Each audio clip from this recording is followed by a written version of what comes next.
All right, we're back. Another edition of The Climb. And we got one of my favorite people in this world. She brought me into this world, my mother, Lisa Garboski. I can't give you a big enough hand. Thank you so much for coming on. Thank Woo! you. How does it feel, Mom, to be a part of the biggest uprising podcast there is? Nerve-wracking. Right? A little nervous, but Yeah. all's good. Yeah. We've been talking for a couple weeks now about getting you on, and there's a lot to share. You've already, helped so many people with Team Garbo, and for anyone that follows Team Garbo, my mom is extremely instrumental in making us a nonprofit. She has driven fundraising more than anyone else in our group, and is working at, as a partner with Debbie Venus for our gift drive every single year for Lenape Valley. So she works, I guess, in the shadows of the Team Garbo, but it wouldn't be a thing without her. So really appreciate all the effort you do, Mom, Thank you. and I know other people do too. So I know there's a thousand things we could talk about, but what we Mhm. kind of thought would be great, just because you have little practices that are really awesome, is gratitude, and that is one of my building blocks, as you may recall. One of my 8 building blocks is gratitude. How I turn to it and grateful for a lot of things that have come across, but I wanted to give the floor to you. Maybe introduce yourself or share about gratitude, or the floor is yours. I'll just stop talking. Okay. Well, I'm AJ's mom. I'm also Dylan's mom. I'm Charlotte's grandmom. I have two wonderful daughter-in-laws and a partner in crime for quite a long time now, Mark. Um, so those are a lot of things that I'm grateful for, and always am grateful for is my family. And there are times when I just want to, think about that daily. I have my own routine. Prayer is one, and I'm grateful. And first thing I am thankful for that and thanking family. But I've also had done this one practice I saw on social media. Get a jar, and every day you put in something good that happened to you that day. And then at the end of the year on New Year's Eve, sit there, dump it out, and I'd read them. And you see what a really good year you had. So funny was the year AJ graduated college was I was New Year's Eve routine reading them, and it was like, oh, AJ's last first day of school, meaning that was the start of semester, the spring semester of 2016. The very next one I picked up was AJ's graduation day. Many things between those two happenings, but it was ironic that that's how it came out. And then there are days when you'll get through the day and you're like, all right, what really happened today that was good? And sometimes it was just I woke up. Yeah. And I was telling AJ recently, I've been looking at some different journals, and I was looking at something on social media, and one of the entries there was that someone had written in this ad, I woke up today. And I said, so sometimes that's all you may be grateful for, but you did. You woke up. But I enjoyed that practice because it did really make me feel well about how well the year went, even when there may be some dark times or some bad times for myself or Mhm. family, any sicknesses, mental or physical. You can always find that positive light somewhere. Yeah. Yeah. I think I definitely get that from you. And I've written about it. This gratitude for just being able to, wake up, or, hey, I have clothes on my back. I have a roof over my head. Like, it's crazy to think that that's something you should be grateful for, but some people don't have that. And, I'm appreciate you kind of like instilling in that to me and Dylan, and it makes you feel extremely grateful just to sometimes be alive when you're saying sentences like that. hmm Um, Well, we so just, as you know, had a fire last week. yeah, Had It was a chimney fire. We had to call 911. We had to get out 3 fire trucks, 2 police cars, an ambulance. But we were able to contain it within the fireplace, so we didn't have any major damage. I had family here all weekend. It was great. The family was over. We were able to just clean it up. So we were very fortunate. And again, the house is still standing. I'm still working in it. I'm still living in it. And I know that could be a lot worse. We're not a large property. There's a lot of winter trees now. A lot could have happened, and it didn't. Yeah. So always grateful for, it seemed to be a big thing, but it turned out to be okay. We got it. It worked out okay. What are your thoughts on taking gratitude and then like taking it one more step? Like, oh my God, it's great that, really grateful that nothing worse happened to our house. Hmm. Now we're going to get the chimney cleaned out twice a year instead of once a Yeah, year. yeah. What's your take on that? Because I have a take, but I'm sure you have something as well of just kind of taking it to the next level. Well, just today at lunchtime, I just ran to the grocery store just to pick up something, and there was a youth group there working on handing out lists of food they need for shelters that they're going to work on Mm. next for the month of December, for Giving Tuesday, etc. Also for this week for Thanksgiving. But so I went in. I said, okay, I really was rushing because it was my lunch hour. But I stopped and I got a couple of things on the list and turned it over, saying, "I'm fortunate. I can just run here and get whatever I need. These people do not have anything. But they may not have anything, even as simple as provisions for a peanut butter and jelly sandwich, which is what I did. A Mm. couple of peanut butters, couple of jellies, couple of breads, and Those are I said, okay, staples in the Garboski household, if anyone didn't yes, know they that. were. That and the Yardleys probably have a laundry list of things that they need you to pick up if they're going to. Gummies, brownies. Yeah. That's what makes But it, very fortunate for all of us to be talking about, grocery yes, items like that. I always think too, to kind of take it to one next level of like being grateful is kind of being grateful for all the shitty times in life and the yes, climb, right? Because yes, sometimes if you don't fall or you don't experience a certain issue, you may take life for granted, and when you kind of, as we have experienced, get, punched in the face with life real quick, it makes you really appreciate, hey, that was a struggle, but it makes you appreciate the healthier times and, the growth that to come from it. well, just your illness. We would have known really or gotten close to groups like NAMI, Yeah. Lenape Valley, and they helped us. We tried to help them with our fundraising or Christmas drive or holiday drives, etc. But yeah, we wouldn't have gotten to know those people or been able to maybe then give a voice to anybody who needs help or be able to say, here's a good group to try out. They're the ones you need to talk to. We're not the specialists. There Mhm. are wonderful groups out there, and your illness brought us into that life. Yeah. And it is really grateful because there are smaller things in life that can turn bigger, and there are big things in life that can become smaller and can Yeah. be workable. And again, I've always said I was very grateful to those groups. I was very grateful that you had a trust in your dad and I, that when you were sick, you would still come to us. So there's a lot can be said. Yeah, the big can become small and just need to work it out. I am Yeah. grateful. Yeah. I think even you can look at like certain circumstances, like, me having the drive to just return to the football team like an idiot.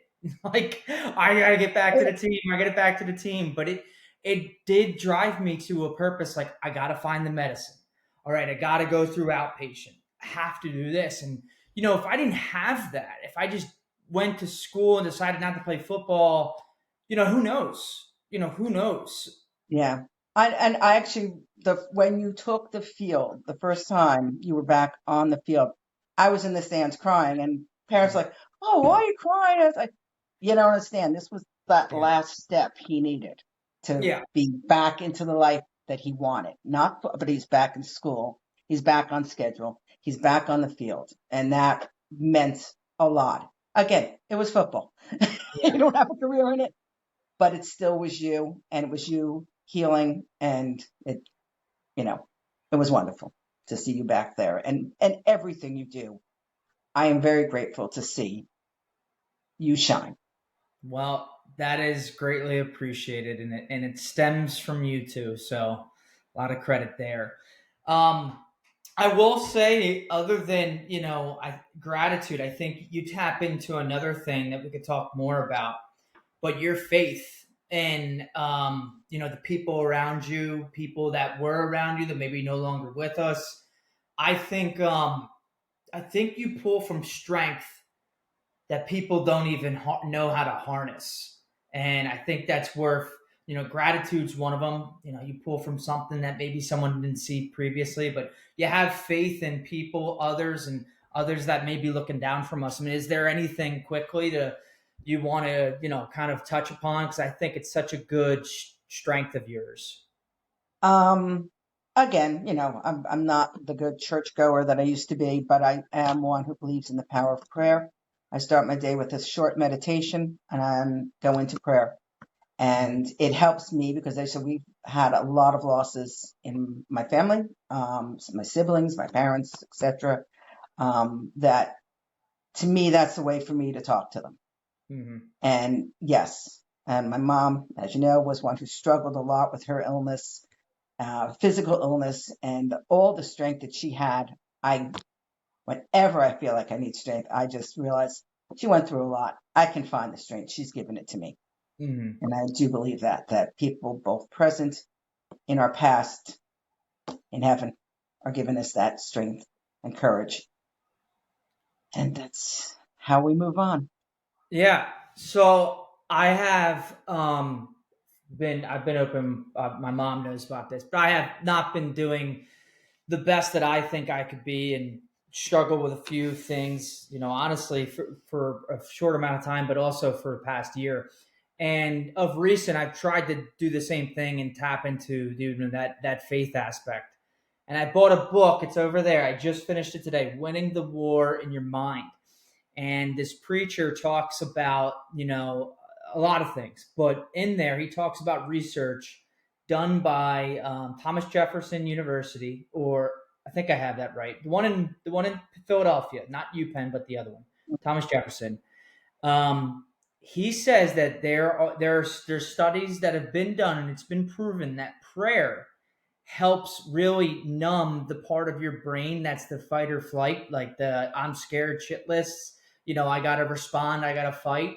And it helps numb that so your prefrontal cortex can like process things better and like be like, okay, I got this, it's okay. And so there's a preacher being like, listen to me, it's true. Like I turn to God all the time, but there's also science behind it too. And when you think about it, it's like, well, yeah, like let me, you think about the cognitive behavior theory where you kind of work through things in your head. Well, what's wrong with just tapping into someone that may have been there for you in the past, or someone that's, looking down on you? So I think that's something to be grateful for too, is your faith. I know that even maybe when I haven't had the strongest faith, that I knew you were praying for me, and you've had other people looking down on me and summoning cardinals on me or my walk during Tyler Park.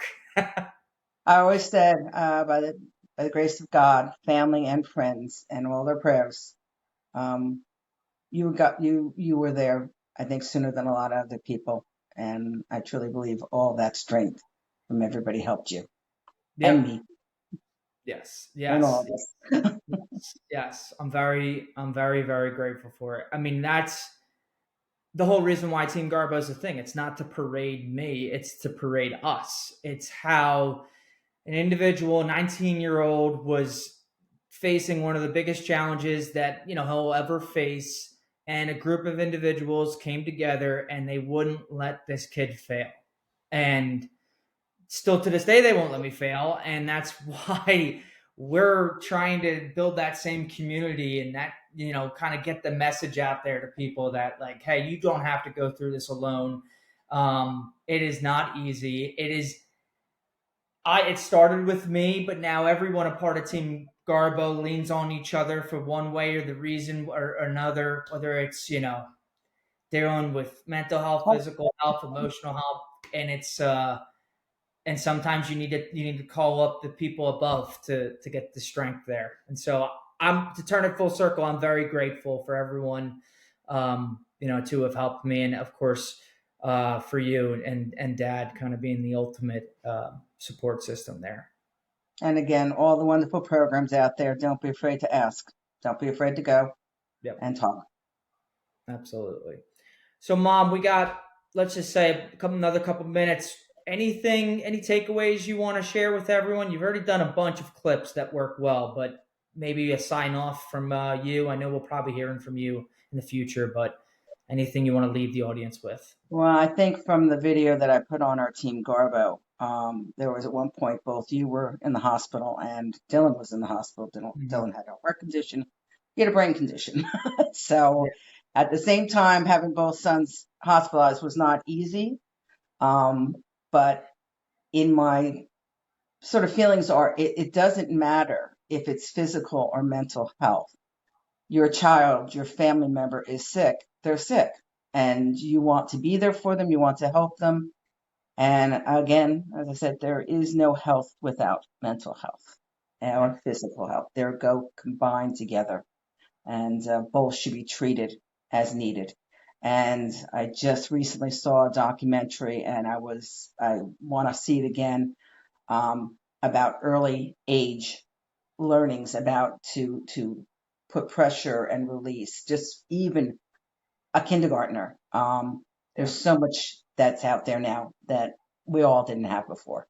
So I think Yeah. that's wonderful. And that's a And common theme we hear from many people. We had Debbie talking about it one of our very yes, first episodes, but then you have, Mike, the former health teacher, and hmm Steph just talked about it just yeah, last week. It's posting, I think tonight. So such a true thing, and I'll end with saying this too. I've been writing a lot, and one aspect that like I write about and I talk about, and it's the name of this episode is the climb. Everyone has their own mountain-like obstacle in front of them, but you don't have to do it alone. You don't have to make that climb alone because that could be a really steep climb by yourself. So, Mom, I commend you because you were the first person probably to sound the alarm saying we need to get all hands on deck.